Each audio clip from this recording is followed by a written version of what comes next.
Hi, I'm Riley Sager, host of Sports Business Classroom Audio Experience, and this is Her Table. Now you see her. You are magnificent! Welcome to Her Table, the podcast that shines a spotlight on the badass women who are redefining the game. Join hosts Kate Foley and Megan Martinez as they unlock the secrets of success from the brightest female pioneers in the industry. Welcome to another amazing episode of Her Table. This week, we are welcoming in Riley Sager to the show. Riley is the daughter of the legendary sideline reporter Craig Sager. She is now following in her dad's footsteps and entering the world of working in sports. Riley is currently a student at the University of Southern California, and she has already had so many experiences in sports and even more we're going to learn about here today. She has been an intern at the NCAA.com, where she worked on sports writing, video editing, and so much more, and then had one of the hardest internships to get, the NBA Summer League internship. She currently works as a sports anchor for SBC Audio Experience. We can't wait to hear more about Riley Sager's story and what made her want to create her own path in the sports world. Let's get to it, Riley. Welcome to Her Table. Okay, Riley, we are so glad to have you here today. It's a little warm on the set today. It is, but I'm so excited to be here. I think she just brought the hotness in here. Yeah, she did. I mean, it really is the hot seat now. Hey! Dun, dun. I like it. I like it. We're so excited you're here. I know. Thank you for having me. Oh my gosh, of course. It's funny. We always say sometimes our guests range in age, and you're 19, Yes. right? Okay, so it's you. She is our target audience. Yeah. Okay. You are the girl listening to this. Yeah. So you're inspiring the girl yourself at this point. Like you as a target demo. It's so cool. Just be. You got it. Yeah. You got it. You got it. You have grown up in the sports world. Yes. And are you a sports girl? Like, do you like to play sports or just work in sports? Yes. So I always tell people I grew up on the basketball court, just watching my dad work in the NBA. And, I loved being in the tunnel. I loved the energy of the fans. So I was surrounded by it, but then also throughout school, played basketball. Tennis was my main sport, volleyball here and there. So just, the sports that I could use my tallness. I was going to say, as an you're advantage. tall, so How tall are please you? tell me. 5'11". Yeah. I'm so glad I wore my heels for this because normally I'm the shrimp and I'm surrounded by Kate and somebody else, but like you yourself who's tall, but now I can compete with you guys. I'm 5'6". I'm not even short. Yeah. But it's just I got you, Kate. You're 5'8", 5'9", and Riley, you're 5'11". She's giving me a lot of hype right now. I think I'm only 5'7", but I just always have heels on, so it's distracting. Yeah, It's like a fake thing. And you are 5'11", so. Yeah, listen. she is. Say less. Say less. Yeah, the closet has a lot of Jordans. Not many high heels. Done. Okay, so you're a sneaker girl. Yes. Okay. I love color, just, the shoes, and I'll be walking by and guys will be like, oh my God, 6 shoes. And I'm just like, thank you, Right. I know. That's so cool. Do you think so your dad was really known for fashion. He had a ton of outfits like that. Yes. Break it down for me. Was he wearing that crazy stuff at home, or was he? Oh yeah. Stop. I couldn't decide if he was going to be at home he's in just gray sweats all the time because then he's super extra out there, because some people are like that. It's on and off. Or is he just wild out 24/7? That is just him. So we actually play golf together, and we do tournaments together, father-daughter tournaments. No, he'd be on the golf course in his polka dot shorts and chevron striped golf pants. So yeah, that was just his personality. He expressed his personality through clothes. I did pick out the ties though. Okay. So yeah, That's cute. he always gave me credit to that. Yeah.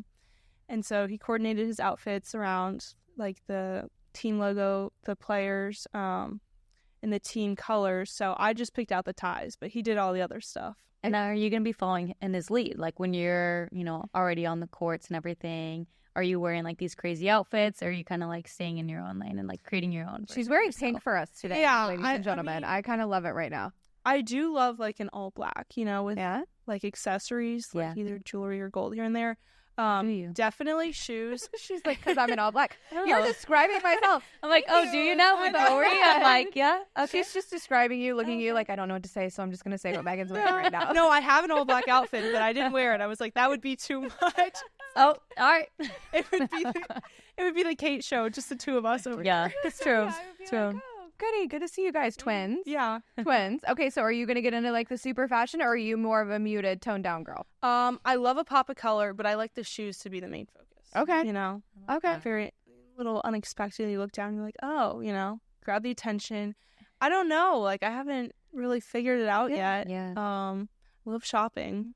Me too. Are you an online shopper or are you a like in-store shopper? See, the problem with online shopping is I just order everything and I'm like, oh, like I'll return whatever I you don't. want. I never return it. I know we do. So then I just have way too much stuff. Shopify is the death of me, where it's like 2 clicks. And it's like click, click. And I'm like, nope, wait. I just want to put it in my cart. So I felt good. I didn't mean to actually like get it here. Yeah. Yeah, it's honestly, it's changing the world. Sometimes I'll order something and I'll order it twice. And I'll be like, I already have this. Yeah. Or like it took so long to come. Yep. And, I'm like, I loved it that much. I needed to. I know. It's like Christmas morning. You forgot you ordered it. It is. And then I'm like, I should return it.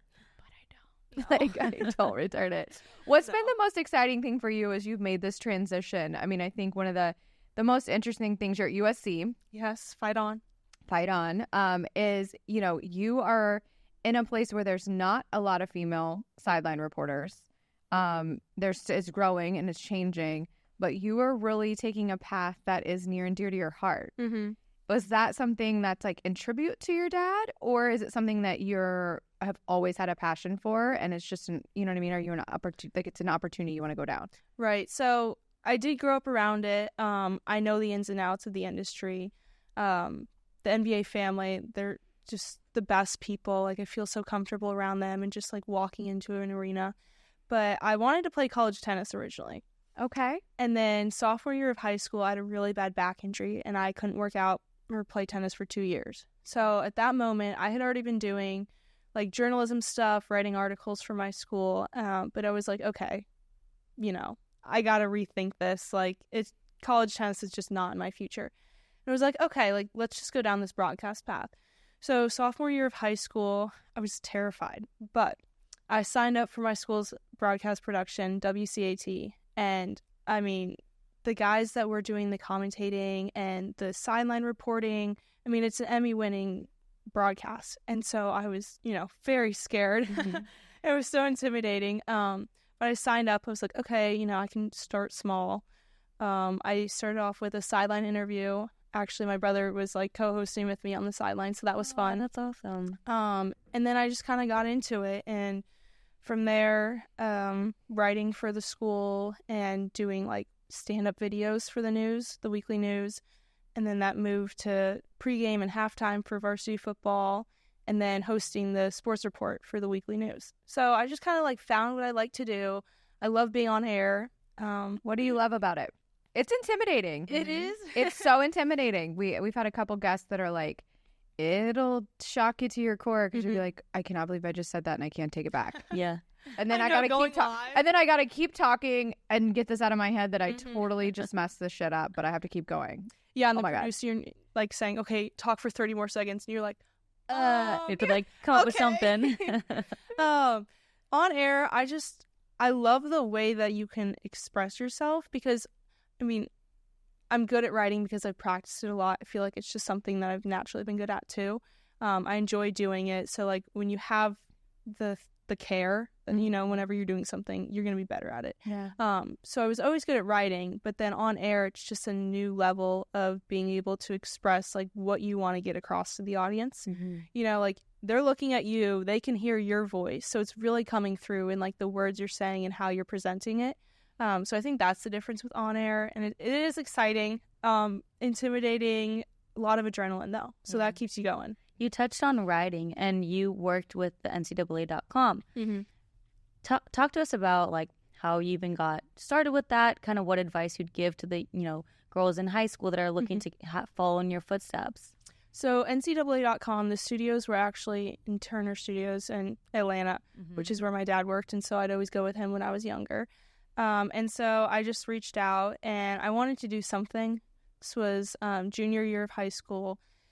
And I didn't know exactly what, whether that was behind the camera, on air. I was like, I just need to start somewhere. And so NCAA.com, that was more behind the scenes and like doing audits for the website and writing.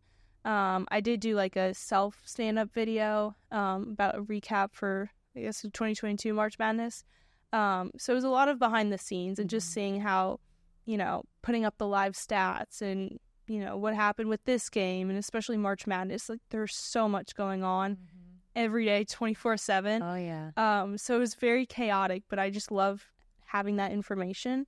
I feel like on air, you can be on air and just like read a script or memorize a script, but like it's so important to know behind the scenes stuff and like what everyone else's job is in order to do yours. Yeah, right. I think that's so true in a lot of industries, right? And I say especially for me on the agent side is it's easy to take a test.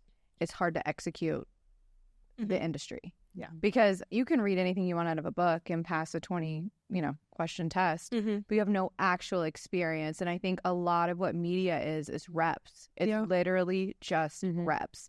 And you're going to get it right. You're going to get it wrong. And, Allie Clifton came on and she talked to us about how, like, she almost intimidated her own self out of returning at one point because it was so difficult for her to just keep. You have a good game, you have a bad game, you have to approach people when they're not happy. Eventually it becomes a job and you care for these people, but you have a job to do, right? So it's creating that balance. What for you, as you've kind of gone down this path and you want to get into this industry, for you has been one of the most intimidating parts of it? It's just like no one's going to tell you need to do this opportunity, you need to get this as a rep. So I think that's one important thing that I've focused on. It has been challenging, like knowing when, just like seeking out those opportunities. So, for example, I guess it was summer 2022, going into my senior year, we were at this event. Long story short, we had a Bentley car wrapped in one of my dad's signature coats, the design. And so it went around the country, and athletes and coaches, TV personality, they all signed the car, Hall of Famers. And so the very first signature was Stephen Curry. And so we were going to meet him to sign the car. And I was like, how many people have this opportunity? I stopped myself. I was like, I need to interview Curry. And so on the way over, I was just brainstorming questions. He was filming the ESPYs the next day. So it was in July. And they had just won the championship. And so I was like, okay, I'm just going to do it. So we were waiting for him in the lobby. And I was like, pacing the lobby, going over my questions. But like, it's hard because, as you guys know, you could have questions, but you have to listen. You have to know it's a conversation at the end of the day. Yeah, right. And so just opportunities like that. I got my interview. That was like my first professional interview. You got a good one then, because he's an easy interview. Yeah. I worked with him for many years. He's a very easygoing, amicable guy that will give you the time of day compared to some of these guys where it's like ask a question, they answer, and then you're not another thought. So I'm so happy that was like your first one. That was a nice entry point. And he's the like a big here. name too. Yes. What a big name to Yeah. He was so sweet about it. And so that was just kind of start. And I was like, okay, if I'm traveling around with this Bentley car, like we're going to be seeing people, just get the reps. Yeah. So then we were at the Basketball Hall of Fame, interviewed Adam Silver, like that kind of thing. It's not so much about like who I'm interviewing, it's how can I get better, It's like I do want to have a conversation with these people because they did mean a lot to my dad, and of course me, and just their legacy and what they're doing for sports. But it was more of like, okay, I got to get used to this. Yeah. Well, it's hard to start that conversation. I think that is the hardest part about an interview is starting it because it's like kind of sets the tone, and it's like people are uncomfortable, they're not sure, and then you're unsure, and it's just this whole thing. And I found that like when you just start it and you realize they're just people, you're like, I just want to know. And if it comes from a place of curiosity, it's less intimidating because you're like, I'm just asking because I don't know. Like, oh, break it down for me, help me understand, unpack that. Like, what does that mean? Because sometimes they do so many interviews that they forget that they need to help explain it again because they don't realize that was somebody else. Right. Yeah. And you're like, no. For my listeners, what? Like, help us understand, connect the dots all the way through. Yeah. For that, what has been one of your hardest interviews for you to do? Because you've had some big ones. You go through your list. Come on. Yeah. Right, And Adam Silver, Steph Curry. let's just name drop a few more in here. Come on. One of the hardest was last year in Utah for All-Star. with Giannis. And so he was signing the car, and it was on the spot. And, like, he's one of my favorite players. He is just such a sweet human. And I was like, I got to interview him. So, like, just the excitement. I was terrified. I was on the spot. I had no preparation. I was like, oh, my gosh. Like, I cannot mess this up. So that was just hard because it was spontaneous, you know. And I felt like there was just so much I wanted to ask, wanted to say. But I kind of had to put my own, like, fangirl, you know, behind and just like ask him the questions I wanted the answer to. What'd you ask him? Well, see, the thing about interview questions, most times I blank out. Like, I know what I'm saying in the moment, and then after I have to rewatch it because I'm like, what do you mean you blank out? You just like black out? Like you're just out of body experience? You're just like robotic going through it, and then you're like, wait, what? The first that was interviews awesome. Was like that, yeah. And it's like in the moment I have my thoughts, I know what I'm trying to say, but then like it's terrifying at first. So like that's something I've had to get used to. And so for him, I was just talking about there's basic questions, like the bottom level questions, like what's your favorite part about this, you know? But you just have to go deeper, and it's like, okay, for example, like if we said, what's your favorite part about All-Star? That's just a question, right? Not a bad question. But then you can also ask, like, what is so special about All-Star for you? And then, like, how does that translate to the audience? Like, why do people want to show up? Just, like, going that extra step. And so thinking about that during an interview, it just has to come second nature. So, like, that was a tough interview because it was so on the spot, and I was nervous. Obviously, I really cared about it. I always wanted to interview him. So it was just... But those are the moments where you grow so much because where you're like stepping out of your comfort zone. Yeah. Now for you, kind of on that topic, you grew up around basketball. You have the experience with tennis. Do you want to stay in the basketball world? You have knowledge, you know, with football. I'm assuming working in like Atlanta with NCAA, you're doing basketball. So like, what do you want to stay in one lane? Or are you kind of open to whatever sport kind of comes your way? I mean, not to say this, but I am so young, you know, like. Y'all, I'm so young. Yes, you're cute and young. Yes, you have a sky's the limit. But is there a sport you want to cover? Right now, looking at basketball and football, Okay. I love the energy of the two sports. Yeah. I definitely want to be where the action is, you know. I mean, I think being an analyst is so cool and like on the production side with TV, but just being on the field, on the court. Like, I just it's like an energy. Yeah. I crave that off energy. of it. And so just using that energy to kind of relate how I tell the story of the game is so important for me. But open to anything, you know? I think that's the beauty of it now is you are in a space and time in your career, and the world is that there's so many opportunities to try. And I think it's intimidating for people to try. And I always say it's not...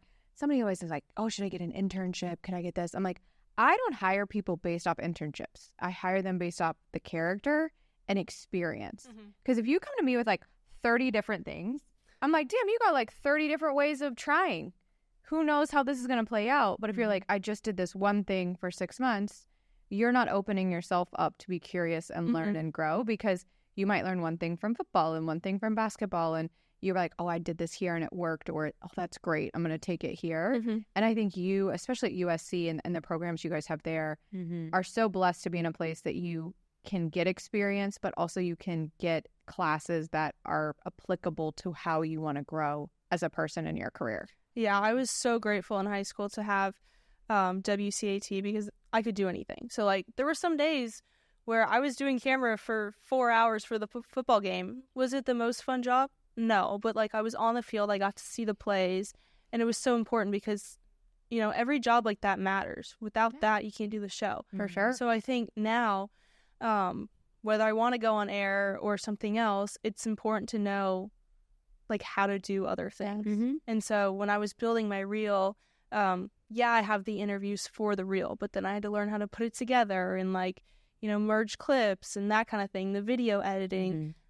Sound and all that. And so, like you said, it's just so important to try different things, you know?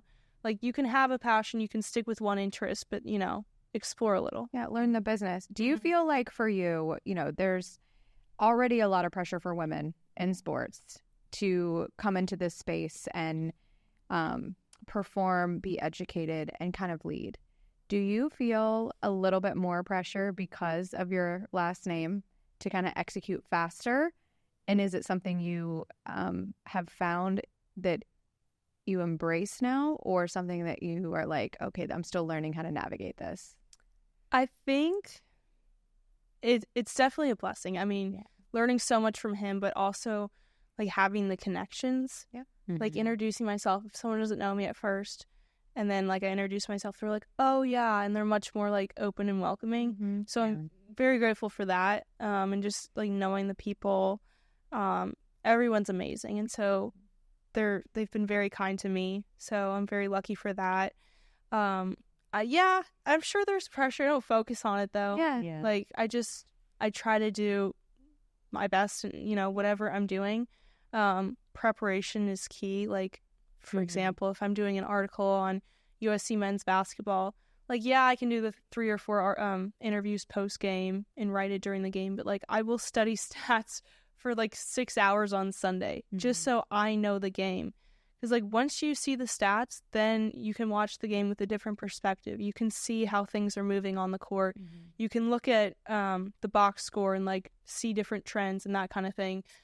So I'm sure there's pressure on me, but I like to see it as an opportunity because it's gotten me so far already. And like having my last name, that doesn't mean I'm going to have every opportunity. It's not going to open every door for me. It may get me there, but like I'm the one who has to get through the door. You have to execute it. Like it might get you to the door. And I think that's true for anyone, right? You can get to a door, but you have to what it takes to get through the door and keep going. Right. It's not just standing there looking at it wide open like, cool, what are we going to do with this? You have to actually like go forth and do. And that's where I think a lot of times, especially in sports, it's interesting for me, and she's at the NFL Network, to be kind of on the hybrid side of, I'm on the talent side. So I'm the one that's like, we're not doing this interview today. We need to like, let's talk about this tomorrow, or these are the off limit topics. But I think it's so important to have that relationship with, just like you're saying, all the facets that go into running what a production looks like to what that team looks like around that athlete. Because understanding and navigating the people that are creating a safe space for you to have that access is so, so important. Because they're like, it's not just the athlete. You got to get through like 6 people sometimes to get where you want to go to that athlete. And then they're like, you're like, God, that was hard to get to. They have no idea it takes you getting past 6 people to them. They think they just sit down and they're like, sweet. Right. They're like, dude, I had to talk to 8 people to get to you. Like, come on. I know, especially as a woman in sports, like you're so much more respected when you know all of that versus just showing up and thinking like, I just got to get this interview in and out, Like once you know everyone's job, once you respect what they're doing, like you'll be respected so much more. So much. And it's preparation. I mean, it's I say all the time, women, there's that quote we talked about on another show. It's you always be prepared for a pop quiz. Like literally it's coming. Don't know when, where, and how, but you dang well better be ready. As you're in school, what are you focusing on for you? Like where you're taking gen classes now, but as you obviously going to get a broadcast, is that what you want to get a broadcasting degree? What degree are you going for? And what classes do you have to take to get to there? So I'm a journalism major. Okay. I'm a freshman, so it's a lot of those gen ed classes. But I am taking one journalism class. It's called The Responsibility of the Press. Unpack that. What's that about? We uncover everything. It's more like journalism writing, that kind of thing. And like your responsibility as a journalist, whether that's ethics or, framing someone's story and like your place in the process of storytelling, basically, because most times it's not your story, but like you have that connection of how to tell it. And so I do want to go on air, but I thought this would be an important class to take because just knowing my place in the industry and that kind of thing, if I wanted to do writing. So that's actually been my favorite class. Really? That's awesome. Yeah, what I call the fun classes, which like all the upperclassmen take. She's like, Math 101, not for me, but that's one. Spanish, yeah. Okay. Not really going to use that, but you never know. Yeah. maybe. Are you kidding me? Is there like a clear path for like women or young women who are trying to get into like or going through school your age? Is there a clear path that like USC or other colleges give students? Like this, if you want to be a broadcaster, you have to follow these this course, these classes, these extracurricular clubs, kind of like shed a light on that for like the women who want to get into that role. Yeah, so USC, Annenberg, the Journalism Communication School, it's amazing.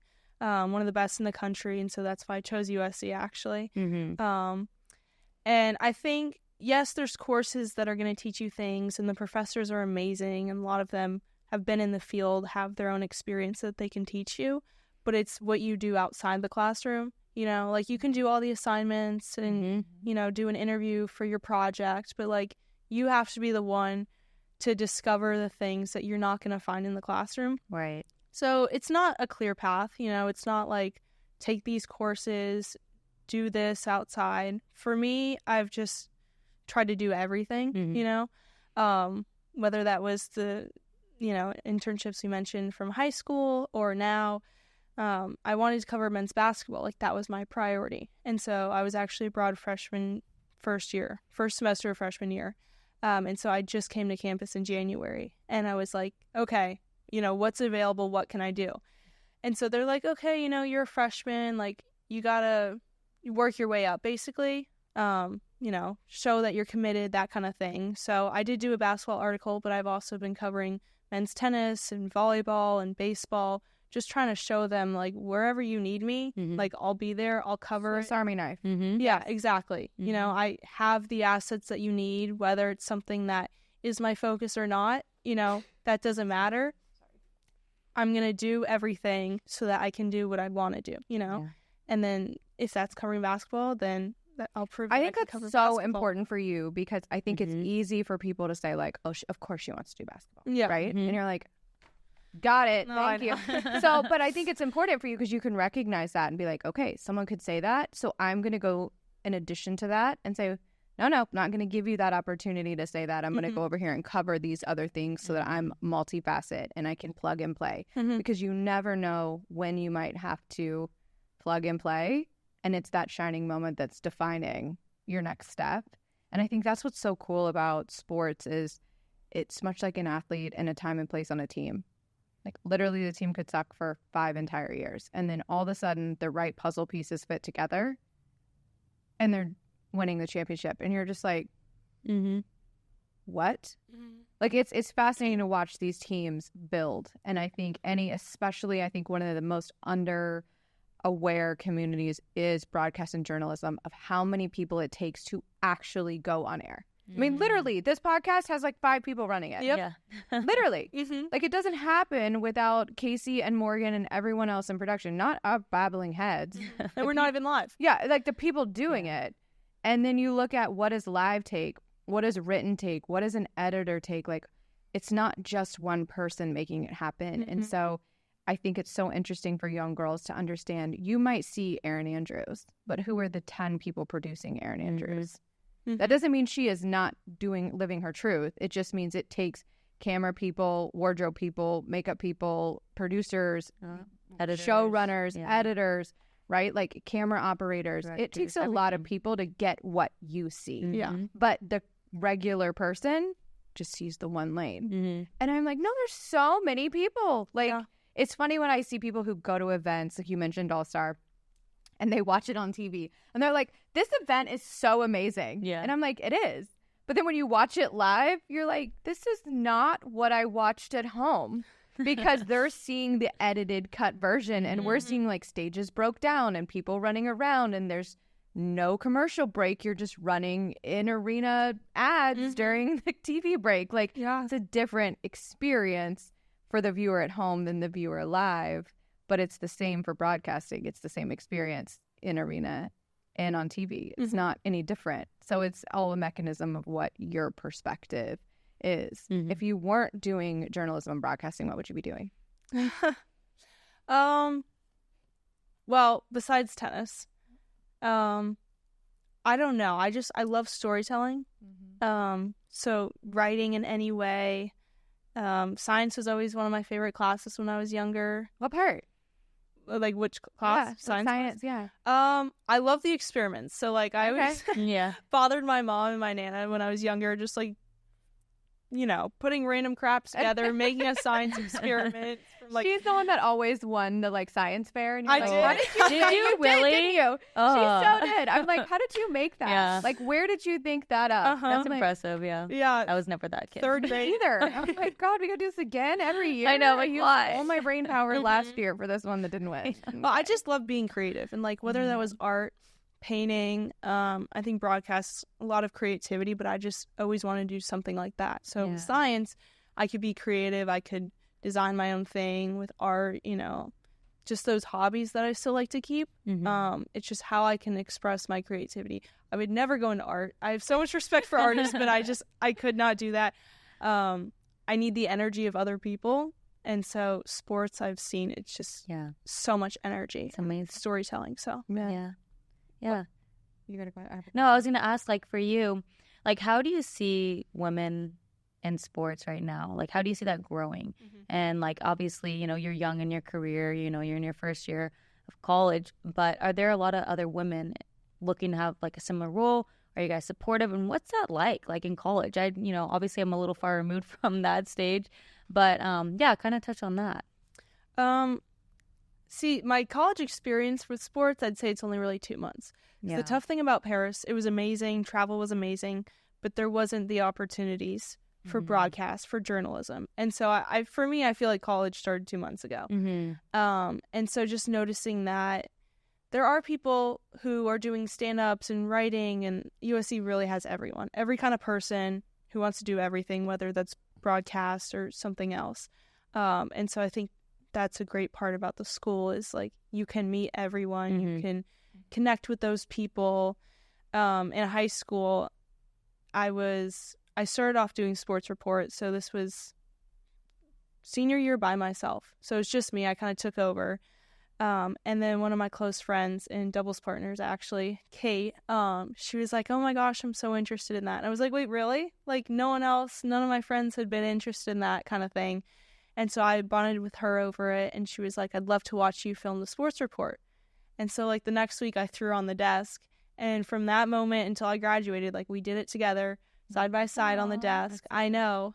It was so sad when I graduated, but now she's doing it herself and like kind of taking Wait, over. you've inspired her. Yeah. I know. Like, isn't that a cool thing? Is when you're like something you love, someone sees you doing it, and they fall in love with it because they see it themselves through you. Yeah, I mean, I don't credit myself with all of that, but just showing her like, this is how you do it. This is how you write a script. And now watching her do it by herself, it's crazy. So I think, huge. I know, it was very special. But, there is more awareness now. But I think the important thing is whatever you're doing, like I said earlier, you have to know what other people are doing. Like if you just show up just to be on air, people are going to think you're, just that girl who just wants to be on air. Yeah. So like you have to know your stuff. You have to know your stats. Yeah. And people will be impressed. They'll respect you so much more. And so it's tough. Like you do have to work a lot harder, but it pays off.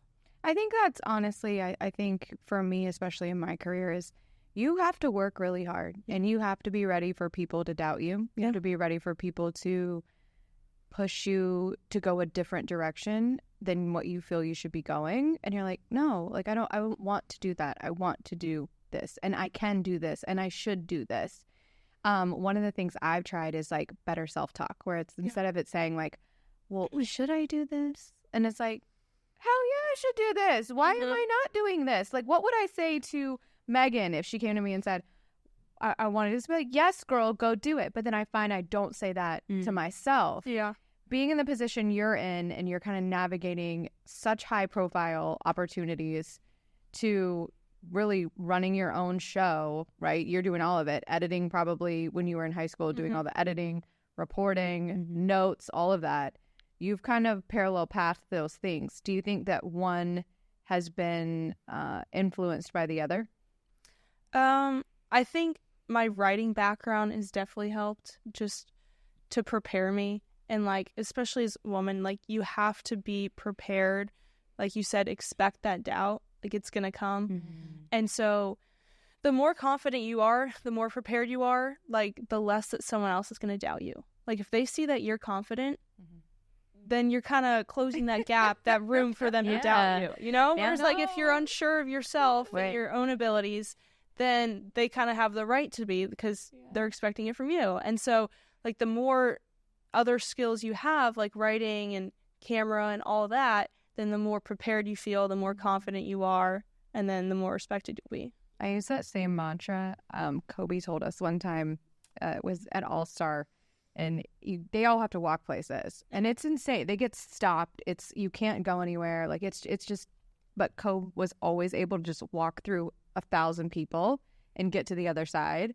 And a lot of my guys are like, "What? Why do we get stopped? Why? What are you not doing that he is doing?" I was like, "I don't know. Ask him. I don't know." And his rule was just you just keep walking, like walk like you have a purpose, and people will leave you alone. You don't even have to fight them off. It's just like, burp, keep going. And so then the other guys are like, "Wow, that's really smart." I'm like, "Yeah, it's not. You don't need to talk to everybody. Just keep moving. They're either going to follow you or not." And I think it's an interesting way to look at life when you're like, look, walk in a room like you're supposed to be there. Not like, can I be here? It's like, no, I'm here. What's up? What are you doing? And it's a different mindset. And when you bring that kind of energy, it calms everybody down. Because it's not like there's no room left for question of, can she do it? It's like, well, damn, she thinks she can, so let's go. That's why I don't feel ask confident. for permission, ask for forgiveness. Just do your thing. You do know, it. Go up for that interview. Yeah. It's funny because I was actually covering, I think it was men's basketball, and I walked into Galen Center for the first time, and I didn't know where I was going. I just walked in, and then I went back to the security lady. I was like, "Hey, do you know how to get to the practice court?" She's like, "Oh, I thought you were supposed to be here." I was like, "I don't know where I'm going." She's like, "You looked so serious. Like, you looked like you knew where you were going. I thought you were supposed to be here." I'm like, "No." So then I had to like sign in and all that. I was like, okay, I should have just figured it out myself. Yeah. But it's like that kind of thing. Like, just keep going, keep your head straight. Don't hesitate. Yeah. It's how you show up, right? Yeah, It's just that, go like, with it. You allude that. What is your, we were talking about this earlier.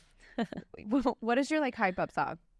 Like, do you have a song? Like when I go into meetings, or I go into presentations, I have a song and I listen to the same song every time and it makes me feel a kind of way. And I will walk with that song going into the meeting. Don't ask me why. I did it one time and it worked. And I was like, perfect. We're just going to keep doing this. What song was that? It's Bodak Yellow by Cardi B. For anyone who wants to know. It's so awesome, but it's so not me. And I'm just like walking down most hallways, like just living my best life with it on speaker. And everyone's like, "Is she okay?" And I'm like, "Yeah, I'm freaking fine. I'm doing I'm great. about to kill this right now." Do you have a song like that? It depends on the situation. Like, I love country music, so a few like Jason Aldean songs. I know. But Hotel Lobby by Quavo and Takeoff. Yeah. Yeah. Get some Hotel Lobby going. It's the right kind of vibe. Yeah. Yeah. Especially like, like before warm-ups and practice in a basketball arena, they have like the rap going, that kind of thing. So it just puts me in that place. Yeah. It's interesting. Some arenas have a great vibe. Some are room for improvement. Be better. It depends. Yeah, room for improvement. There's opportunity there to get better. I think sometimes it depends on ownership too, of like what they would enjoy, and they're like they're putting their playlist out for what they want to listen to, and the rest of the 20,000 people are like 1 to 20,000. Awesome odds here. Do it. What's your favorite arena that you've been to? Gosh, probably United Center. Really? Why? I don't know. Because they have Garrett's popcorn on the coffee. Oh. Well, both my parents are from Chicago, so very familiar with Garrett's popcorn. Yeah. I don't know. I've been there for games, and then also 2020 All-Star was in Chicago. Chicago's a great city. It's very cold. Yo, it is. No, very cold is not even the right adjective. It is freaking cold. Freezing. It is freezing. Freezing. Yeah. I almost went to college in Chicago. I was like, I can't do it. And then she went in January and was like, yeah, never mind. USC, Chicago, sunshine, snow. Gonna go here. I toured Northwestern in July, loved it, and I was like, USC it is. So Chicago, ups and downs, but the city itself, like, it's such a basketball city. Yeah. And I just love it. I love being there. Yeah. In the arena, you're outside the cool, like, you're in the heat, so that's nice. But also just during the summer and like everybody, I wish I was alive in the 90s, like, to experience.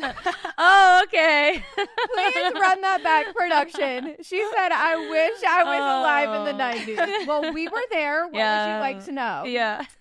Just, you're so cute. That was the best part of my day. I mean, just watching the Bulls play, Oh yeah. like that would have been so cool. Yeah. And like you hear about it now, and Yeah. you see the replays and all that, but like just to have been there, Yeah. like it was funny because my dad was covering it, and then my mom cheered for the Bulls, so I feel very I connected. didn't know that. Yeah. That's so cool. I feel connected to Chicago. I've never lived there, but I think that would have been fun.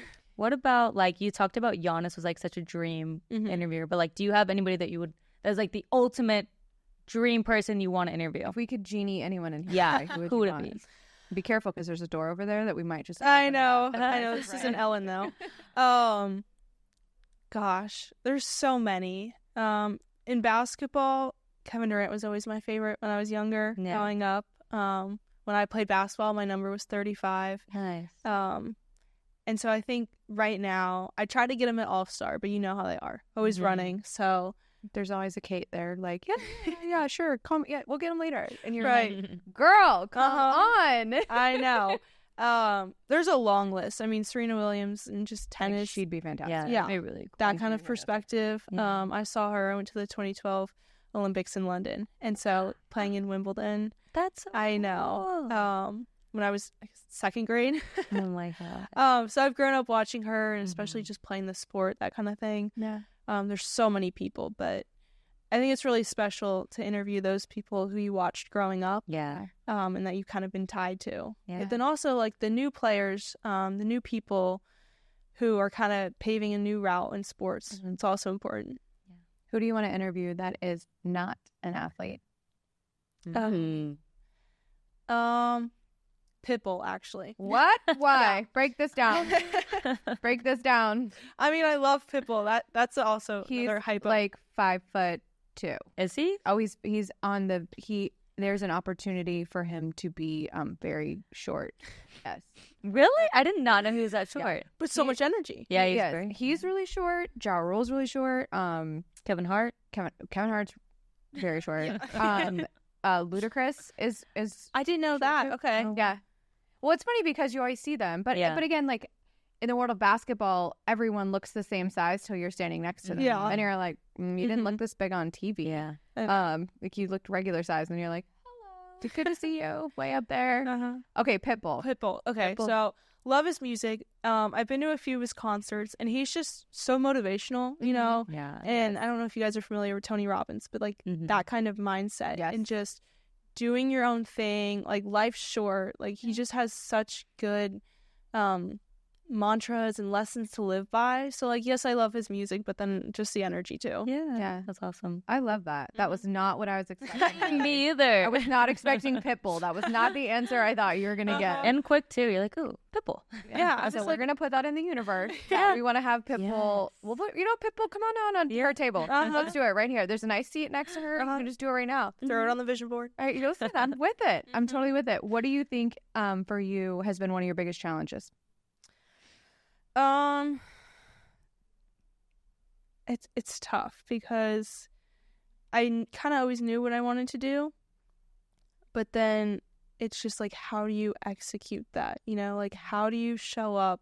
I was thrown into basketball, into the NBA, so like I feel like I was already on the big stage, and it's just being prepared. Like knowing everything is so hard, and like most people don't understand that, because you do go on air and like everyone's like, oh yeah, those stats, that checks out, you know, that kind of thing. That makes sense what you're saying. Yeah. Right.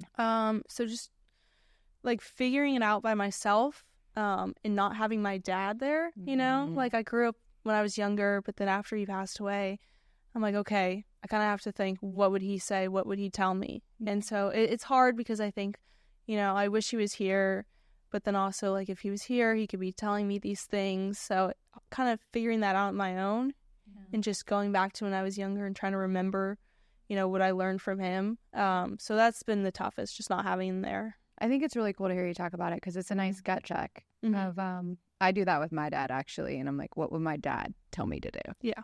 Right? Like what might not be what Kate wants to do today, but what would my dad say is the right thing to do, or how do I handle this? Because, you know, you just have these people that have just such great poise and ability to handle uncomfortable situations. They're like, okay, Or you're like, okay, you're right. Yep, I get it. I hear you. Yep. And then you're like, damn, you were right. You're right. Yeah. No, that's so fantastic. I'm so excited for you and what's next. Thank you. I know. I do see a lot of opportunities in the future and that kind of thing, but also people ask me, where do you see yourself in 5-10 years? I'm like, I have no idea. Like 3 years ago, you asked me I'd be here.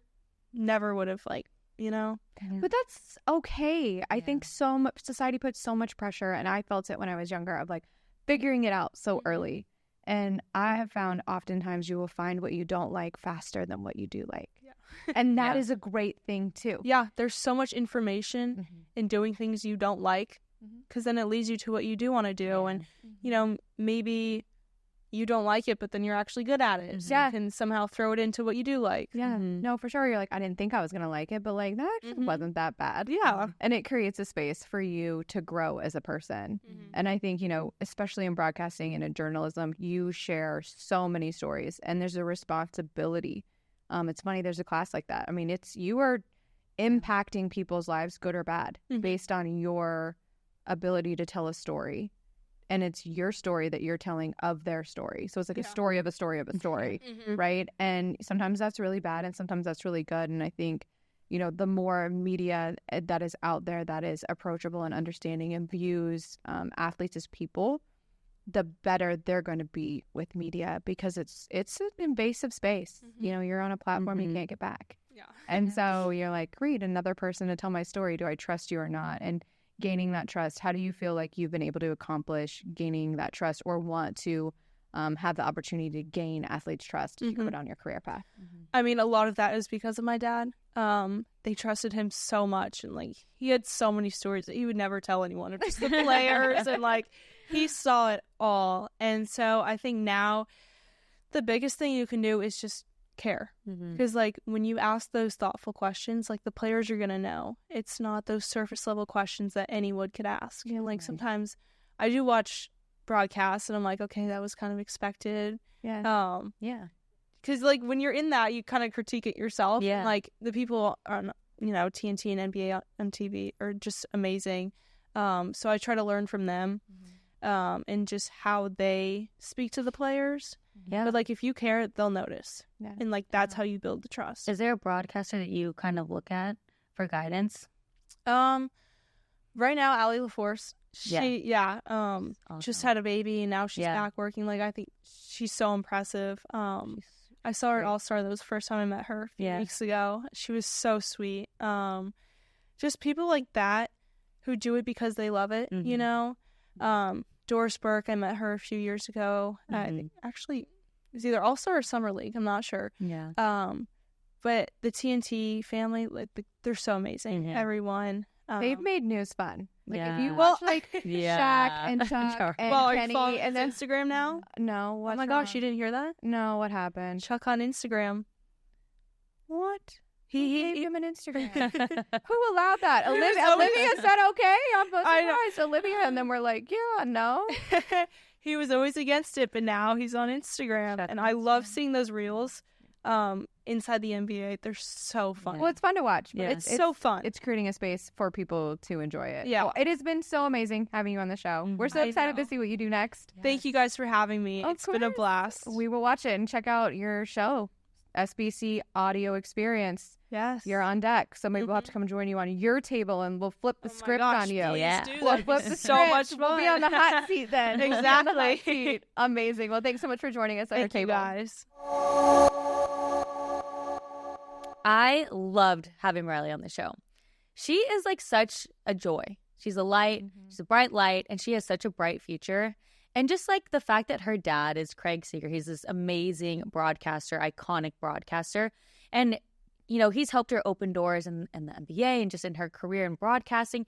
But she's really the one who's pushing those doors down, and she's going through them, and she's crushing it. Yeah, it's really cool to see somebody who grew up in a business, didn't know that's what she wanted to do, and was exposed to it for a really, really long time. And now she's and after playing tennis, 4 years varsity in high school, wanted to potentially go pro, potentially play in college. It wasn't possible. And so now she's okay, I love sports. And now she wants to go into basketball. But it's interesting to me that in high school, she covered and produced and captured a lot of her own stuff. Mm-hmm. Instead of being like, hey, this is what I want to do. It's like, okay, I'm going to learn as much as I can. Yeah. And that's what she kept saying to us is be prepared. Always make sure you're learning and growing. And her curiosity, I think even off camera, like I think that was what was really cute about her. Is just her curiosity to learn what goes into it, how does it go, and her really wanting to perfect her craft and get as many reps in as she can. Yeah. I think that's going to be a difference maker for her. And I think too, like people like don't realize how much work you have to put into, you know, your craft. And when she's telling me that she's, you know, studying 6 hours of stats on a Sunday for fun, like she truly like loves what she does. And she wants to be the best at her job. And I just think she has such a bright future, and she was just such a joy to have on the show. And she had on pink, which I was really happy about because not that many people come wear pink and wear a pink set, if you guys can't tell. But it's definitely great for her to be able to. Also, what she talked about, she's humbling herself. She's been around a lot of celebrities because of her dad, and she's also still nervous to approach some guys that she's probably met before. But this is her as an independent woman in this field meeting them. So she's kind of like flipped the switch on herself to take it really seriously, which is really, honestly, it's great to see young women be empowered and have opportunities, but then also have these guys lean in to her. But that's just a testament to her dad and how he carried himself and the responsibility he took about sharing stories and narratives for athletes. Right. Really set the tone for her. And I think that's what she's grounded in, is making sure that she's continuing not only her own path, but being true to her father's legacy. Right. Yeah. So special to see. Yeah, definitely. And I can't wait to see, you know, USC is such a great program, and she's really going to take them by storm. And it's going to be exciting. We're going to be following her journey. We're excited to see what Riley does. I love it. And she's, like I said, she wears pink, so it makes me happy. Well, that was a great episode for you guys to catch. Thank you so much for tuning in. We love having you guys here each and every week on Her Table. Make sure you guys like, subscribe, and share. We love sharing these amazing stories about these phenomenal women in sports that continue to inspire us each and every week. We hope to see you guys again next week. That's us for Her Table.